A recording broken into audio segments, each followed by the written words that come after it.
Win Radio, kaya kinig na! Dahil baka ikaw na ang maaabutan ng instant goodies.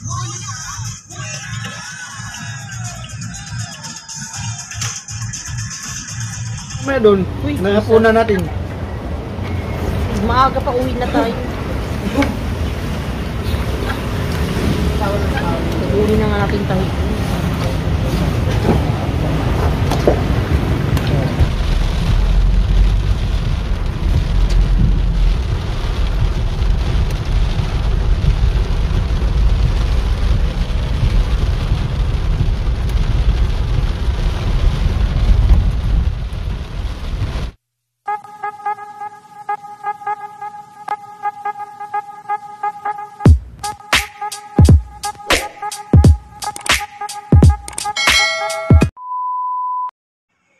What's up mga kasangsang? Welcome back sa YouTube channel for today's video. Ayan, gagala muna tayo guys for today's video dahil pupunta tayo sa Pandi, Bulacan. So ayan, kasama ko si Bayaw ngayon guys.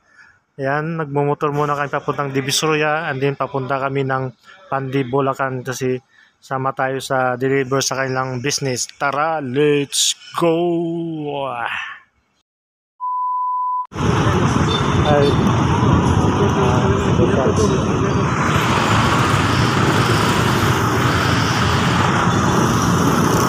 ng Divisoria.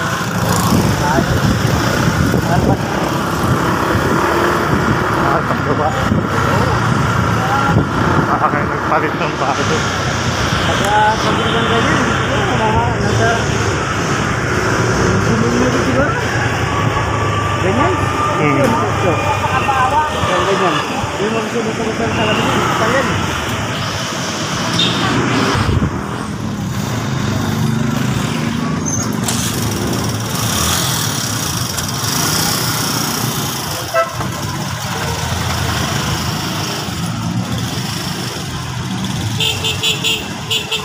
Lahat si Ben nagsabi, ako nung katama. So, andito na nga tayo mga kasangsang sa Divisoria. Kung nakikita nyo naman yan, ang dami ng tao guys kasi umagang-umaga dyan, yan ganyan sitwasyon sa Divisoria. Yung iba is papasok na sa mga trabaho, yung iba ay busy sa kanilang mga business. So kami naman guys ay naglalakad papunta kaming parking lot kung saan nandun yung sasakyan nila Bayaw kasi pupunta nga kami sa Pandi, Bulacan at saka doon na kami sasakay sa parking area tapos lalakad kami, kukuha rin kami ng mga tela para sa kanilang business sa aking kapatid. So ayan guys, ayan tumawid, maraming tao na guys kasi rush hour to sa Divisoria na oras.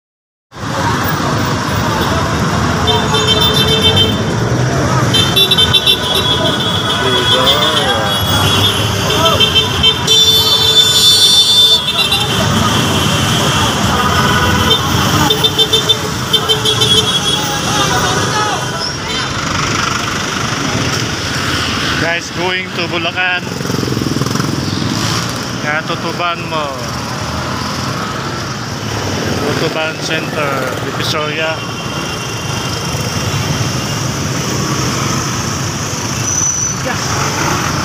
Bigasan. Vietnam. Kabila. No. Jasmine rice. Dito yung mga bigatang dila. Ika lang yan doon sa tapat na Mercury. Meron yung sila din. Doon ako nagbili din. Ayun, dila pala ito. Bigasan.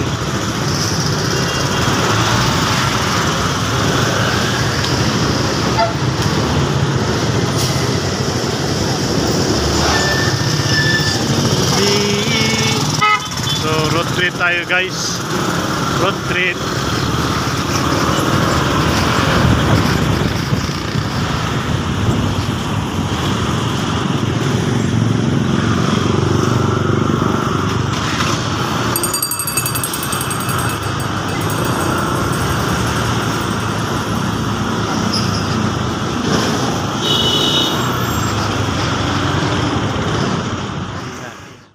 Andito na nga tayo mga kasangsang sa Road 10. Binabaybay namin yung papuntang Skyway going to Ito yung Katuparan Road 10 highway guys, Kapulong, Tondo, Manila. Sa mga alam na alam yung street na to, dito talaga guys sobrang busy ang kalsada dito, sobrang traffic to, lalo na magsilabasan yung malaking container van. So ayan guys, going na tayo sa Pandi, Bulacan. Tara, let's go!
Ayan mga kasangsang, binabay na nga natin tong Balintawak. Exit na tayo, entrance papuntang NLEX na tayo guys, going to Bulacan na guys. So yan guys, pa-entrada na kami dyan. So dahan-dahan lang kami guys, siyempre safety first lang yung ano natin, takbo dyan ni Bayaw. So ayan, welcome to NLEX. So ayan guys, lagi akong sumasama sa kanila guys every na nasa Pinas tayo nagbabakasyon, kasi yung business nila is nasa Bulacan, kasi yung ang kapatid ko kasi is garments yung business nila. So nandun yung mga patayan, as usual nagdadala rin sila ng mga tila papunta doon. So ito yung busy na mga araw nila, minsan may hindi busy. So usually talaga bumabiyahe talaga sa isang linggo. Ang tawag nila doon ay bababa sila doon sa term yun, sa papunta nila sa mga tagatahi ng nila, mga garments. So ayan guys, duwa nga tayo dito sa toll plaza pala tawag nila dyan. Ayan, dumating na tayo sa toll plaza. So malayo-layo pa naman ng takbo natin dito guys. Tamang takbo lang tayo. So sa mga nagbibiyahe guys na dumadaan dito, keep safe lang always. Ayan, ang gamit dito na Bayaw is nakaano na sila guys, yung di dadaan na lang sa machine guys. Cashless sila ang ginagawa nila sa nila to, na may sticker na kasi sila guys. So ayan guys, nasa bungad na tayo ng Bukawi, Bulacan pa tayo guys. So wag na tayo magmadali. Agoy! Ayan, Pandi, 3 kilometers pa. So ito guys, papakita ko sa maya-maya guys. Dito rin nakabis kasi sila magkapatid guys. Nakabili kasi sila ng lupa. So palagi talaga sila pumunta dito. Every week, mga twice sila napunta dito sa Pandi, Bulacan. Kasi minsan, pag busy naman, isang basis lang. So since may property nga sila dito, simple kailangan nila pupunta-puntahan at linisan nila yung tinatawag nilang bahay kubo. So ayan guys, medyo matraffic lang konti kasi simple nasa na tayo, public road dito sa papasok sa Pandi, Bulacan. So ito yung kaganapan guys. Ayan, busy na ang mga tao. So ayan guys, ayan. Dandan left and right ang tingin Bayaw para hindi tayo madisgrasya. So ayan guys, masarap lang sa pakiramdam guys, kasi pag tuwing umuwi tayo, lagi tayong nakakapamasyal dito sa Pandi, Bulacan. At usually dito rin ako bumibili guys ng mga pasalubong na sitsaron, kasi may nabibilan ditong sobrang sarap na sitsaron Bulacan dito sa parang suki na dito guys. Sobrang sarap talaga. Dito ako bumibili pag bumalik ako sa abroad, dito ni komento ni kapatid na dito bumili kasi masarap nga daw ang chicharon nila dito. So ayan guys, habang binabaybay namin dyan nung lugar na yan guys, na nakaano kami ng gutom. So harap kami guys ng makakainan dyan guys. Timing guys. Sabi ni Bayaw may nakainan daw sila na masarap na lugawan dito sa parting Pandi, Bulacan. So ayan guys, sabi niya recommended daw kasi masarap at saka mura pa. So ayan guys, dahil gutom na rin kami guys. So ayan, hinanap nga namin guys at kakain daw kami. Tara, let's go!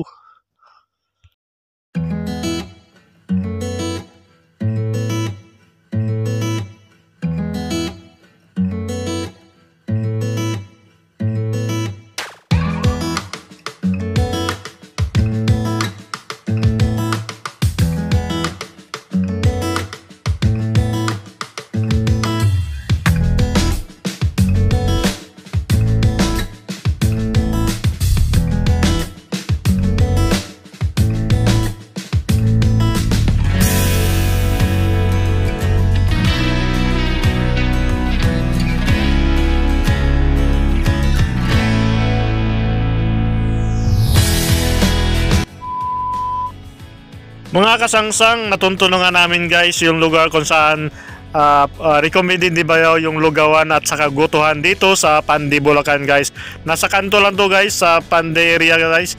Madali lamang hanapin to kasi gilid lang siya ng kalsada. So kantong-kanto lang din siya sa Pandi, Bulacan. So guys, nag-order na kami dito guys. May guto lugaw, may arroz caldo, may kung gusto mo may side dish, may itlog, may sa piritong yung may pritong tokwa rin sila guys sa mga side dish nila at iba pang klase. So ayan guys, kain na tayo guys. At ayan, lantakan na natin to. Tara, let's go!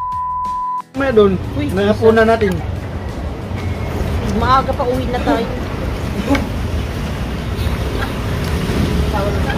Uwi na nga natin tayo.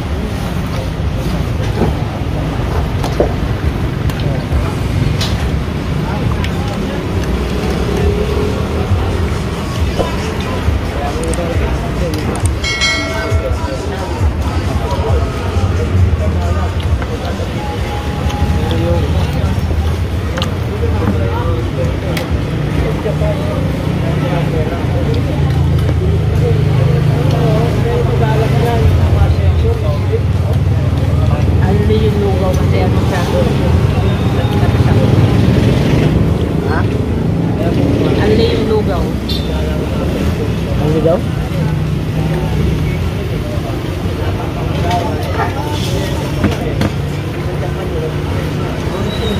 Ayun, ang ligaw.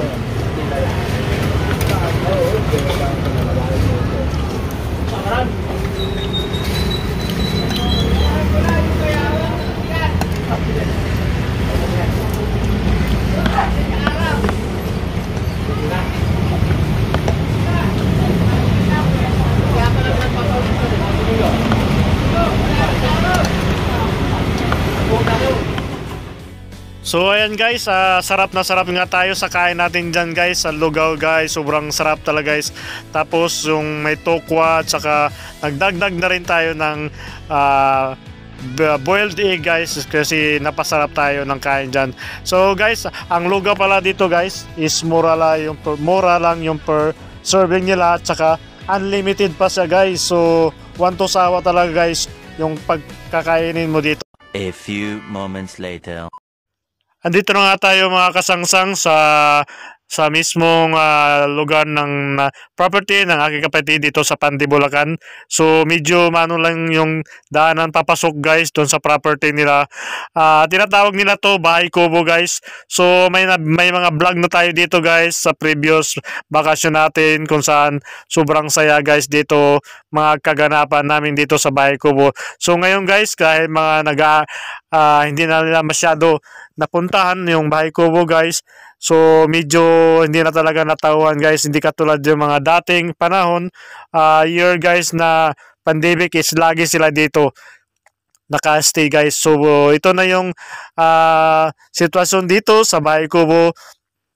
1 week naman guys, every once a week ay nililinisan to ni Bayaw dito na area. So maliit lang yung bahay kubo nila guys, maliit lang pero maganda naman. Pag gusto nila mapag-isa nila mag-asawa, ayan, pupunta lang sila dito sa bahay kubo. Agoy! Alam na this ang mangyayari. So yan guys, binuksan na nga natin yung gate kasi may gate naman kasi private property nga to guys, kasi baka may pumapasok na mga ibang tao. Pero dito guys, mababait naman yung mga kapitbahay nila guys. Actually guys, yung nabila nila ito ng lupa guys is kakilala lang din nila. So ito na yan guys, ito na yung kabuuan, no? Nakita nyo yung kabuuan na area ng property ng aking kapatid. Ayan, so yan, ayan, konting ikot lang natin. So guys, dito pala nakapark yung sasakyan nila pag hindi nagamit yung isa. So ayan guys, may construction nga dito sa likuran nila. Pinasilip ni Madam baka daw kasi yung lupa is kasi medyo nakaano na yung ilalim nila sa gilid ng bahay. So ayan guys, yung kabuuan ng bahay kubo. Medyo hindi na nga masyado guys na asikaso. What's up guys? Good evening. Good evening guys. So andito tayo guys sa Bulacan, Pandi Bulacan. Yan, sumama tayo kay Madam guys. Dito tayo sa nila, sa bahay kubo, praise house nila dito sa Bulacan. So ayan guys, medyo guys, hindi na masyado naalagaan kasi busy na sila sa Manila. Tapos yung mga bata eskwela na, so hindi na nila nadadalaw yung bahay kubo guys. So sobrang saya nito guys, yung mga pandemic time guys. So ito na siya ngayon. Yun, nandito rin tayo nung bakasyon na 2022, yung after ng pandemic. Sobrang saya dito. So dito nakaparada yung nila, isang sasakyan. Pag ginamit yung isang sasakyan, dito na nakaparada. So yan guys. So bali dati wala yung bahay na yan, ngayon may bahay na siya. Nakatayo dyan sa gilid guys. Kaya may bahay na. Tapos ito may malaking sampalok. So ngayon talagang madamo siya kasi lagi nag-uulan dito. So madamo daw siya. So ayan, inalaga lang nila to pag yun lamang guys. So medyo namaos tayo ngayon guys kasi sa panahon dito. So ayan, ilang days na lang guys, balik na tayo ng Abu Dhabi. So ayan, keep it but stop. One eternity later.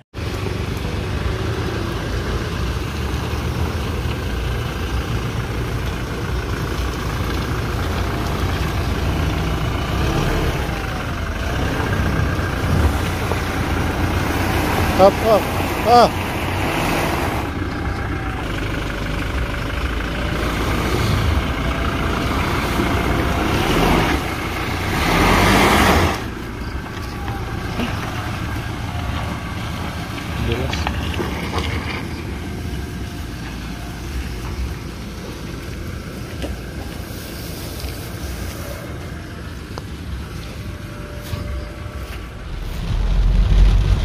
So yan mga kasangsang, pabalik na kami ng Manila guys.